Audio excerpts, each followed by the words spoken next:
Hare Krishna, muy buenos días. Nama Om Vishnupadaya Krishna Prestaya Bhutale Srimate Bhaktivedanta Swaminiti Namine Namaste Saraswate Deve Gauravani Prasharine Nirvishesha Sunyavadi Pashatya Deshatarine Jaya Sri Krishna Chaitanya Prabhu Nityananda Sri Advaita Gadadhara Sri Vasadi Gaura Bhakta Hare Krishna, Krishna Krishna, Hare Hare, Hare Rama, Rama Rama, Hare Hare. Hare Krishna reiterado. Vamos a continuar con lecturas y reflexiones sobre textos de la Bhagavad Gita, recordando que estamos en el capítulo número 12, titulado El servicio devocional. Entonces, en el texto que habíamos compartido ayer, el último, el señor Krishna le había dicho a Arjuna: tan solo fija la mente en mí, la suprema personalidad de Dios, y ocupa toda tu inteligencia en mí. O sea, en mí. Así siempre vivirás conmigo sin ninguna duda. O sea, el señor Krishna le había recomendado a Arjuna una vez más ocuparse completamente en el servicio devocional. O sea, tan solo significa no hagas más nada. O sea, simplemente que poco a poco tu vida, que poco a poco tu práctica, que poco a poco tu existencia se vaya centrando en fijar tu mente en mí. Que tu mente se vaya fijando, centrando en mí. Que cada cosa que tú hagas te vaya llevando a anclarte a mí, a que yo me convierta en el único objetivo supremo de tu existencia. O sea, por eso dice: tan solo fija tu mente en mí. Por favor, hay unos micrófonos abiertos. Se escucha ruido. Krishna Surya, el micrófono está abierto. Mira a ver si lo puedes silenciar, por favor, que se escucha mucho ruido. Krishna Surya, su micrófono está abierto. Mira a ver si lo puedes silenciar. Digo, si está cerca del teléfono. Ahí, perfecto. Gracias. Entonces el Señor dice: tan solo fija la mente en mí, la suprema personalidad de Dios, y ocupa toda inteligencia en mí. O sea, también dice, cuando dice fija la mente en mí, dice la suprema personalidad de Dios. O sea, fija mi mente en mi aspecto personal, en yo como personalidad suprema. O sea, fija mi mente en algo completamente lleno de cualidades, y tu inteligencia dedícala a mí. O sea, tu capacidad para tratar de comprender lo que es el conocimiento, dedícala a conocerme a mí. Ahora, vamos a ver. Voy a leer unos cuantos textos juntos, pero cada día vamos a detenernos en un solo uno de esos textos. Los voy a leer juntos porque son una secuencia organizada, pero vamos a tratar cada día un texto.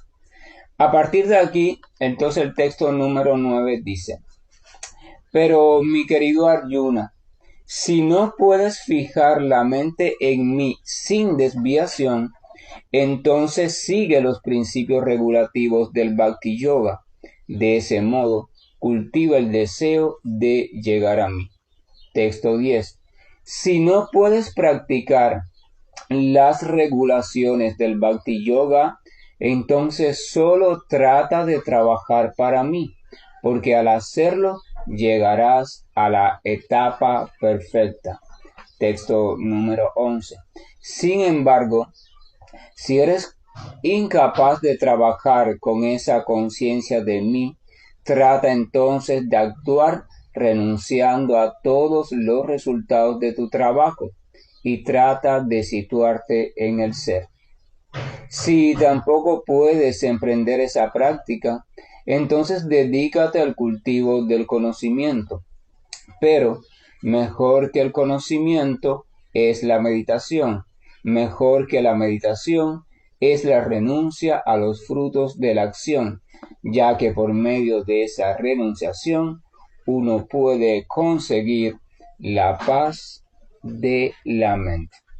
O sea, el señor Krishna en estos textos le estaba mostrando a Arjuna un camino gradual, un camino progresivo que comienza desde la perfección, que la perfección sería centrarse completamente en Krishna, o sea, poner la mente completamente en Krishna, y termina acá en el cultivo del conocimiento.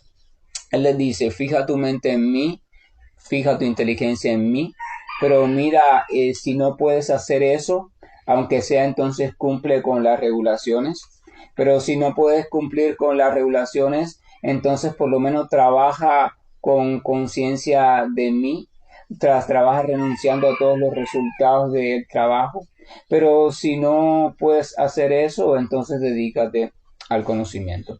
Esto quiere decir que de una forma u otra, como cada persona tiene sus propias características y peculiaridades, y cada persona tiene una situación particular completamente diferente y tiene tendencias completamente diferentes, el Señor Krishna está manifestando diferentes escalones u opciones para que cada cual sepa que desde su posición, desde su condición, sin no tener que violentar nada, puede comenzar el sendero de conciencia de Dios. O sea, si una persona no es capaz, no está en el estado muy elevado de fijar su mente completamente en el Señor Supremo, cosa que tampoco es fácil, entonces puede seguir las regulaciones. Ah, bueno, ok, yo no soy capaz de estar siempre pensando en el Señor, pero bueno, puedo tratar de cumplir las regulaciones. Regulaciones significa ir incluyendo en mi vida cotidiana una práctica regulada en mi estilo de vida que me vaya acondicionando para ir fijando más la mente en mi Señor. Pero bueno, quizás hay quien también le dé trabajo mantener esas regulaciones. Entonces Krishna le dice, bueno, entonces en ese caso, mira, trata de dedicarme a mí todas tus actividades, trata de dedicarme a mí el fruto de tus actividades. Hay quien va e incluso no puede hacer eso, le da trabajo, entonces el Señor Krishna le dice, entonces trata de dedicarte al conocimiento, o sea, trata de escuchar sobre mí. O sea, existe un escalón, existe un punto en el cual todo el mundo puede encajar. O sea, todo el mundo puede comenzar el sendero de conciencia de Krishna independientemente de la posición en la que se encuentre, independientemente de sus cualidades, de sus características y de sus tendencias, porque siempre existe un modo que es perfectamente compatible con nuestro estado actual y desde el cual podemos comenzar. El trabajo del maestro espiritual es percatarse de cuál es tu estado actual y entonces cuál es el estado actual del discípulo y entonces desde ese estado actual de él comenzar a instruirlo para que su práctica inicie en un punto que sea perfectamente coherente con su estado actual. Ningún maestro espiritual o instructor o guía debería tratar de que el discípulo inicie una práctica en un punto que no coincida con su estado actual, porque eso crearía un conflicto en el discípulo. O sea, lo estás empujando a tratar de lograr algo, a tratar de mantener algo que él ahora mismo por naturaleza propia no puede lograr de manera cómoda. Por eso se dice también, por ejemplo, que cuando una persona hace votos, yo no voy a hacer esto, no voy a hacer aquello, no debería hacer ningún voto, ni se le debería pedir que haga ningún voto, que esa persona en estos momentos no esté capacitada para cumplir de manera normal, o sea, sin mucho esfuerzo. Porque cuando inducimos u obligamos a alguien a que haga un voto para el cual no está listo, entonces ese propio instructor está creando la posibilidad de caída de ese alguien. Porque si sabe que todavía no está listo para eso, entonces ese alguien va a hacer el voto y va a tratar de cumplirlo a la fuerza, o sea, de manera violenta. Pero como no está listo, es probable que primero se convierte en un gran sacrificio, una actividad muy difícil de cumplir. Y segundo, más tarde o más temprano caiga de ella, entonces caiga en la falta del voto que hizo. Entonces en el néctar de la instrucción, néctar de la devoción, disculpen, Rupa Goswami dice eso. Dice que las escrituras védicas sobre Bhakti Yoga explican que no es recomendable que nadie acepte un voto o haga un voto para el cual no está listo. El sendero de hacia la trascendencia debe ser un sendero que vaya encajando perfectamente con tu estado actual. Y eso lo repito mucho porque es común la violentación de nuestro estado actual. O sea, queremos o que el otro aparentemente avance muy rápido, o queremos que empiece ya en la posición más perfecta, o queremos que coincida con el ideal de la escritura, y eso es un error, porque eso lo único que trae es problema para esa persona que está queriendo avanzar, tanto problema como ser humano, porque va a traer conflictos en su mente, va a traer ansiedad, estrés, presiones sobre sí mismo, así como problemas en su avance espiritual natural. Entonces vamos a leer y comentar el comentario que Srila Prabhupada hace al verso siguiente. Si no puedes fijar la mente en mí sin desviación, entonces sigue los principios regulativos del Bhakti y de ese modo cultiva el deseo de llegar a mí. Prabhupada dice lo siguiente. En este verso se señalan dos tipos diferentes de Bhakti Yoga. El primero se aplica a aquel en quien verdaderamente se ha desarrollado un apego por Krishna, la suprema personalidad de Dios, mediante el amor puro y trascendental. Ese es el primer tipo de Bhakti Yoga del que se habla. El otro tipo es para aquel en quien aún no se ha desarrollado un apego total por la persona suprema mediante ese amor. Para esta segunda clase de personas se han prescrito diferentes reglas y regulaciones que uno puede seguir para al final ser elevado a la etapa de apego a Krishna. O sea, las reglas y regulaciones están diseñadas para ir acondicionándote a ti, para ir preparándote y puedas ir desarrollando progresivamente el sentimiento de amor por Dios y por tanto el sentimiento natural de apego a Dios. Por tanto, las reglas y regulaciones son como un entrenamiento para lograr algo. Las reglas y regulaciones no son un fin en sí mismo. Hay personas que entienden que las reglas y regulaciones son ya la meta. O sea, yo mantengo esta regla, mantengo esta regulación a pesar de cualquier circunstancia y ser perfecto en esto es la meta. No, la finalidad de la regla y regulación es lograr un fin, prepararte para que obtengas una meta. La meta esa es lo más importante.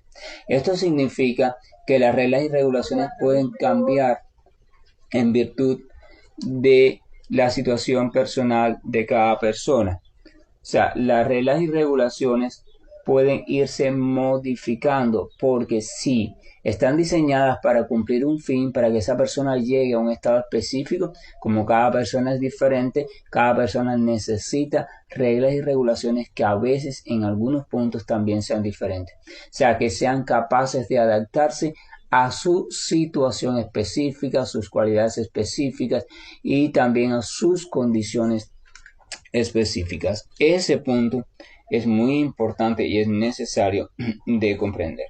Continúa diciendo, el Bhakti Yoga es la purificación de los sentidos. En los actuales momentos, en la existencia material, los sentidos siempre están impuros, pues están dedicados a su propia complacencia. Pero por medio de la práctica del Bhakti Yoga, de las reglas y regulaciones, esos sentidos se pueden purificar y en el estado purificado se ponen en contacto directo con el Señor Supremo. En esta existencia material puede, por ejemplo, que yo me dedique a prestarle algún servicio a algún tipo de amo o jefe, pero de hecho yo no voy a estar sirviendo a mi jefe por puro amor. Yo tan solo le sirvo para obtener un poco de dinero o de salario, para garantizar ciertas necesidades en mi vida y en la de mi familia. Pero mi jefe o tampoco va a sentir amor por mí. Él simplemente recibe mi servicio como Él exige y me paga por dicho servicio. Así que no se trata de una relación de amor en lo absoluto. Pero para la vida espiritual no debe ser así. Uno debe elevarse paulatinamente a la etapa pura del amor. O sea, es una relación completamente de amor. Esa etapa del amor se puede alcanzar por medio de la práctica del servicio devocional que se realiza aún con los sentidos físicos actuales.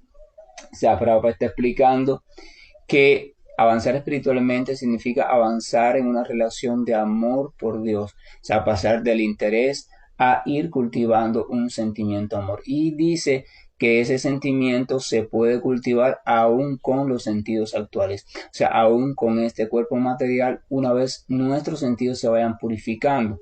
Esta palabra purificación significa que nuestros sentidos dejan de estar completamente locos o lujuriosos o apegados por algún tipo específico de estímulo material, o sea, solamente pensando en mi disfrute, mi disfrute, mi disfrute, y comienzan a llevar eso hacia un rango mayor.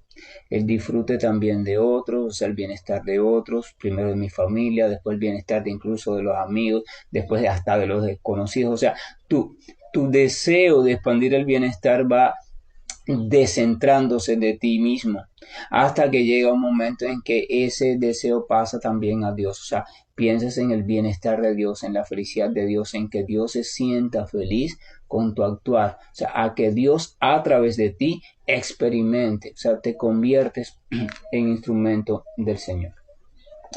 Ese amor de Dios se encuentra ahora en un estado latente en el corazón de toda entidad viviente. O sea, aquí Prabhupada nos recuerda que la semilla de amor por Dios está latente en toda entidad viviente. O sea, en toda entidad viviente, allá abajo, en lo más profundo, está latente la potencia de amor por Dios. Solo lo que se necesita es algo o alguien con suficiente potencia espiritual para que lo estimule en nosotros y esa potencia de amor por Dios se vaya despertando. Y ahí, en lo profundo, el amor de Dios se manifiesta de diferentes maneras, pero está contaminado por la relación que tenemos desde tiempo inmemorial con el mundo material. O sea, nuestra tendencia de amor o amor puro se manifiesta también en este mundo, pero se manifiesta de forma contaminada o torcida. Lo confundimos con apego, con deseo de posesión, con lujuria. A veces se transforma en odio, a veces se transforma en rencor, a veces se manifiesta como ira, como frustración, como ansiedad. O sea, todas las emociones, todas las manifestaciones de emociones se derivan de la única, o sea, del amor. O sea, del amor. El amor es la fuente, pero cuando ese amor no se puede presentar tal y como es y se presenta, por decirlo así, en una forma determinada, ya deja de ser amor y se manifiesta entonces como algún otro tipo de sentimiento o emoción. Pero ese tipo de sentimiento o emoción, por muy hermosa incluso que sea, no tiene la integridad del amor puro. Y a veces incluso está tan desvirtuada que puede asumir caminos que nos llevan, o sea, nos llevan a lo profundo. Caminos como el odio, el rencor. ¿Cuántas veces no se ha oído por ahí el refrán de que el odio es amor? O sea, hay personas que dicen, pero yo no sé por qué mi jefe o yo no sé por qué fulano me trata tan mal o siente tanto odio por mí. Y hay veces que un amigo o una amiga le dice, eso es que fulano está enamorado de ti. Es que fulano siente amor por ti, pero quizás no sabe cómo expresarlo, entonces eso se traduce en un aparente odio, pero en el fondo es amor. Muchas veces escuchamos esa frase. Entonces sigue diciendo, ahora, la asociación con lo material tiene que ser purificada y ese amor natural latente que se encuentra en el corazón de todos y está dirigido a Dios tiene que ser revivido. En eso consiste todo el proceso de conciencia de Krishna. O sea, Prabhupada está explicando que el sendero de conciencia de Krishna es un método organizado y bien dirigido que simplemente consiste en ir purificando nuestra vida material, o sea, irla sacando de la ignorancia, de la pasión ciega, e irla elevando, o sea, e ir estimulando en nosotros ese amor que está allí latente para que esté cada vez más despierto y nuestra vida sea cada vez más dirigida por ese amor puro por Dios. Para practicar los principios regulativos del Bhakti Yoga, se deben seguir ciertas indicaciones bajo la guía de un maestro espiritual experto. Por ejemplo, indicaciones como uno levantarse temprano en la mañana, bañarse si le es posible, entrar al templo si hay templo, ofrecer oraciones, cantar Hare Krishna, a veces recoger flores para ofrecerles a la deidad con mucho amor, preparar comida agradable y sabrosa para el Señor y ofrecérsela, comer de esa comida, o sea, de los remanentes de esa comida, conocido como prasadam, etc. Hay diversas reglas y regulaciones que uno debe seguir. Se recomienda escuchar constantemente, o sea, diariamente, lecturas del Bhagavad Gita y el Srimad Bhagavatam. Y así esta práctica lo ayudará a uno a elevarse al nivel del amor por Dios. Y entonces estará seguro de su progreso hacia el reino espiritual de Dios. Esa práctica del Bhakti Yoga, bajo las reglas y regulaciones y con la dirección de un maestro espiritual, es seguro que lo llevará a uno a la etapa de amor por Dios. Así termina el comentario del verso número 9 de este capítulo número 12.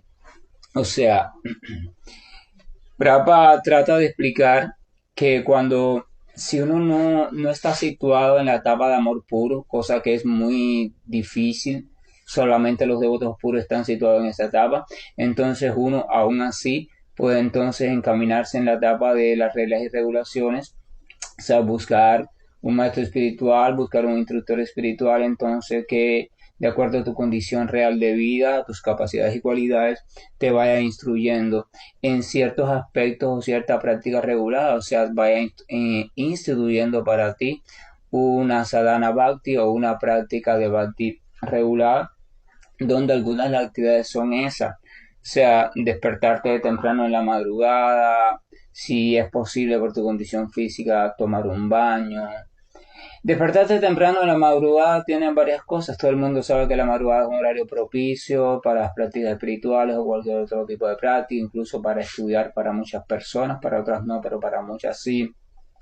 Es quizás un momento tranquilo, es un momento donde la oscuridad está dejando de estar y pronto va a ser ya el amanecer, la vida está comenzando a despertar de nuevo, las plantas, los animales aumentan su metabolismo, etcétera, etcétera. O sea, es un momento muy propicio, la literatura védica lo describe también, hay un cierto periodo conocido como el Brahma Muhurta, o sea, la hora de Brahman o la hora del espíritu. Y entonces así, o sea, despertarte temprano, pero con el pensamiento de que despertarme temprano porque es un momento propicio para relacionarme con mi Señor. O sea, no es despertarme temprano para hacer una austeridad, ese no es el camino del Bhakti. En el camino del Bhakti, todo lo que se hace tiene que tener como finalidad al Señor Supremo. Si no está relacionado a algo con el Señor Supremo, para mejorar mi relación con Dios, pensar en Dios, etc. Entonces sí, es una buena austeridad que sirve para otras cosas, pero no me sirve para mi avance espiritual.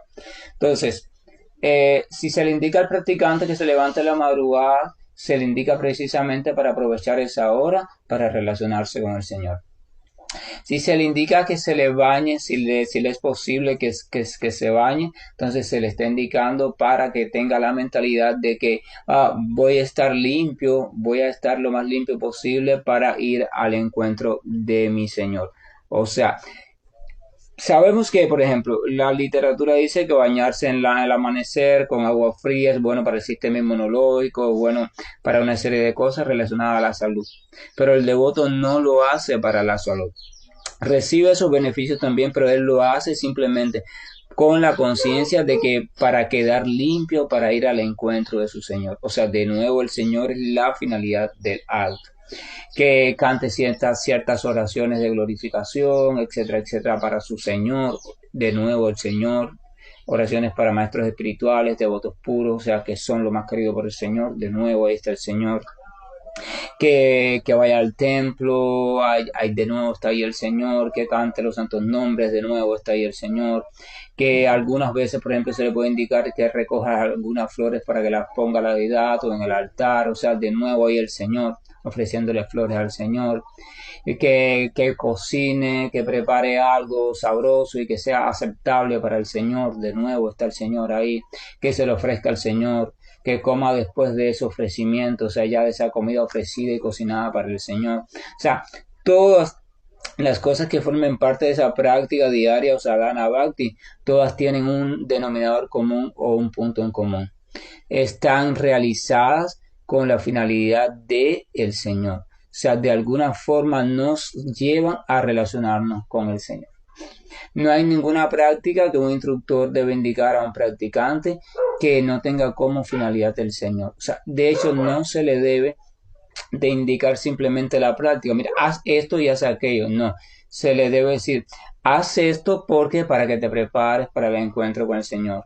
Cocina esto porque sea agradable para el Señor y piensa en el Señor mientras que lo esté cocinando. O sea, que cada práctica, por muy simple que se le envíe, se le explique cómo lo va a ir relacionando al Señor y cuál es el estado mental apropiado para realizar en ese momento esa actividad. Entonces, evidentemente, por lógica, vaya, más allá de todo misticismo, más allá de toda religión, de toda espiritualidad, más allá del conocimiento védico, sabemos por lógica que cuando comenzamos a hacer una serie de actividades y esas actividades las vamos relacionando al pensar en una persona específica, o sea, a pensar en una persona específica, entonces poco a poco vamos desarrollando un sentimiento cada vez más de relación hacia esa persona.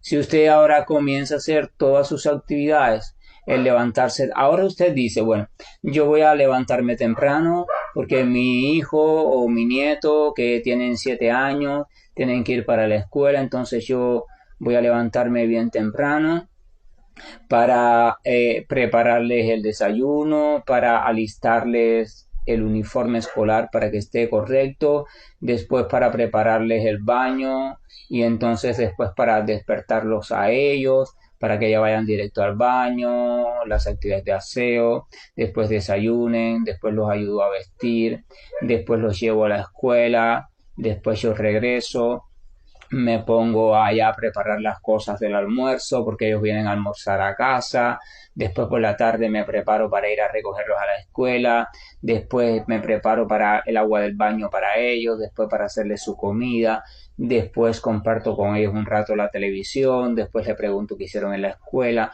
después les hago una historia para que se duerman tranquilos, o sea, si yo centro mis actividades y todas mis actividades las voy haciendo para una misma personita o para una misma personita, evidentemente esas actividades van a hacer que yo me apegue cada vez más a esas personitas y que yo siento un cariño cada vez más profundo por esas personitas. Eso es natural. Por tanto, eso mismo es lo que hace el Bhakti. El Bhakti lo que hace es que nos va indicando ciertas actividades, regulaciones, prácticas, etcétera, etcétera, relacionadas a una personita, o sea, al Señor Supremo, y relacionadas a ese Señor Supremo desde un sentimiento específico. El Señor Supremo como amigo, o como Señor, o como padre o madre, o como hijo, o la relación conyugal, el sentimiento propio de cada practicante. Entonces hacemos cada esa actividad diaria y si el practicante la va haciendo y la va haciendo y la va haciendo, que eso que te van indicando con el sentimiento adecuado que te van indicando, evidentemente en el practicante se van purificando todos sus deseos, sentimientos, cosas así que no tengan que ver con Dios y se van fortaleciendo los sentimientos directamente relacionados al amor de Dios. Entonces, a su debido tiempo, solo, sin violentar nada, el practicante va desarrollando cada vez un amor más puro por el Señor Supremo y más desinteresado hacia el Señor Supremo, y se va abandonando cada vez más en las manos del Señor Supremo. Entonces, evidentemente, eso en su momento de madurez lo llevará a un estado donde podrá estar siempre pensando en el Señor Supremo y siempre dedicando su inteligencia al Señor Supremo.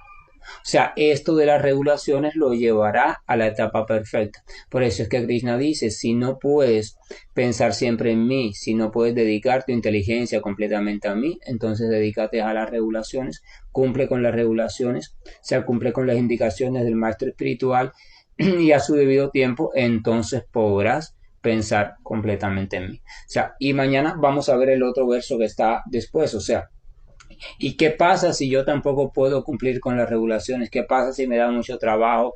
¿Qué pasa si aún estoy muy apegado a ciertas cosas del mundo material? Entonces Krishna le dice, bueno, entonces en ese caso, haz tal cosa. Y si no puedes eso tampoco, haz tal cosa. O sea, es un orden pedagógico, o sea, dialéctico, es organizado, no es violentado y todos podemos encontrar un lugar donde encajamos perfectamente en ese orden. El sendero hacia Dios es un camino que debe ser organizado, paulatino y natural, y debe comenzar en la posición en la que yo esté. No importa que yo esté en la posición más hundida de todas, más caída de todas, más desfavorable de todas. No importa que yo tenga las cualidades que tenga. Aún yo, siendo el peor de todo, puedo encontrar una manera específica a partir de la cual yo puedo iniciar mi camino de manera natural, o sea, que coincida con mi situación real, y a partir de ahí, de una manera inteligente, natural y didáctica, me vaya elevando progresivamente hasta el estado perfecto de amor puro por Dios. Es natural y tiene que ser natural. La evolución del despertar de la conciencia espiritual es un proceso natural, pero proceso natural no significa que no tiene que ser guiado, debe de ser guiado. No es que lo dejemos así a cuando suceda. Uno tiene que comprender que si lo hace bajo una guía inteligente, el proceso tomará un rumbo sano y adecuado. Pero si uno no lo hace bajo una guía inteligente, entonces el proceso simplemente pasará por muchos trastornos, muchos peligros, irá hacia adelante, irá hacia atrás, volverás hacia atrás, hacia adelante, y así es muy difícil avanzar. Por eso lo más inteligente siempre es tratar de buscar una guía y tratar entonces de ser disciplinado con respecto a eso, confiar en que la guía va a ser capaz de irte llevando de manera adecuada sin violentar el propio proceso y a partir de tus propias cualidades personales. A veces uno encuentra una guía y esa guía o persona guía a veces actúa de tal manera que el propio practicante se siente que no puede avanzar porque la persona guía le está instaurando, le está imponiendo demasiadas cosas que para él no son posibles, son muy difíciles de realizar. Entonces, ¿qué hace la persona? Simplemente a veces o se sale del camino o abandona la guía o se reprime tantas cosas o lucha contra sí mismo en tantos aspectos de su vida que termina sufriendo o termina en un estado muy lamentable, y eso no es bueno espiritualmente. O sea, uno debe sentir que la guía lo está guiando de manera natural, de manera compasiva, no de manera permisiva. Hay que exigir, el guía tiene que exigir, porque si no el practicante se duerme y se acomoda. Tiene que exigir, pero tiene que saber hasta dónde, qué es lo saludable para ese practicante, e irlo alentando a siempre dar un pasito más, pero a su ritmo natural.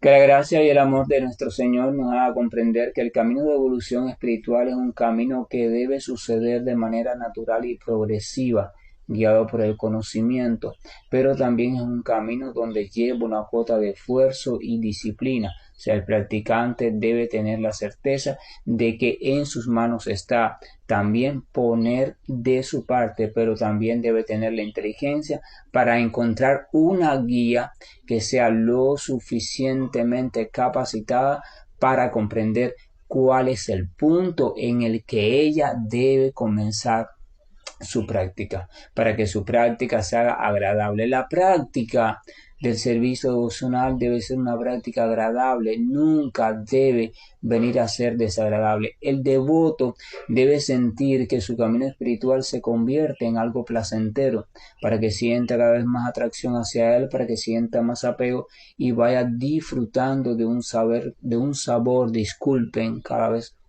más dulce.